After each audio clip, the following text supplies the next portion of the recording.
Contrairement à d'autres manifestations où les personnes viennent pour défendre leurs droits, ici on n'est pas là pour nous personnellement. On est là pour les autres, on est là pour la société, pour nos enfants.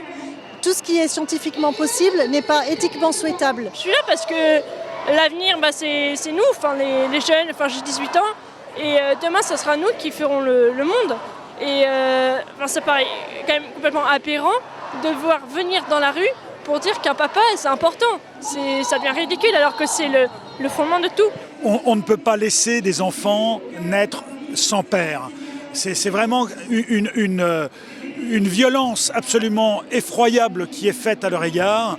Et donc, je trouve que ce projet de loi est absolument inique, puisqu'on va laisser pour un certain confort de certaines personnes, on va laisser des enfants naître sans père. Et ça je ne peux pas l'accepter. Quand c'est le désir qui est le critère pour décider si on le fait ou pas, il n'y a plus de limite parce qu'on veut un enfant en bonne santé, on veut un enfant intelligent, on veut un enfant sportif, on va s'arrêter où ? La PMA sans père est réellement le cheval de Troie de toutes les dérives, et en particulier de la gestation pour autrui, mais aussi peut-être à terme l'utérus artificiel, dont on a des preuves qui sont en test dans différents pays, entre autres en Chine. Alors en Belgique, la GPA n'est pas condamnée ni autorisée, mais déjà il y a des dérives. Chaque année, un salon est organisé, il s'appelle Men Having Babies. C'est une mise en relation entre des couples homosexuels hommes qui cherchent à avoir un enfant et qui viennent rencontrer des sociétés américaines, commerciales, accompagnées d'avocats, qui viennent promouvoir la vente d'enfants sur catalogue. On parle de 100 000 $ pour un enfant,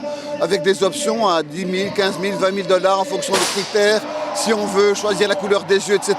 Donc cette situation de marchandisation, ce n'est pas un mythe, comme certains disent, qui n'arrive pas. C'est chaque année depuis plusieurs années, je crois que ça fait 4 ans. En septembre dernier, ils sont encore venus pour faire cette promotion. C'est évidemment abject de faire de la marchandisation de corps d'enfants. On parle beaucoup de la PMA sans père, mais ce projet de loi comporte d'autres sujets, comme le diagnostic pré-implantatoire et la sélection des embryons sains et des embryons malades. Et en tant que médecin, je soigne tous les jours des personnes qui sont fragiles. Et le sens de mon métier, c'est de prendre soin de ces personnes et de pas de les mettre de côté, de les écarter.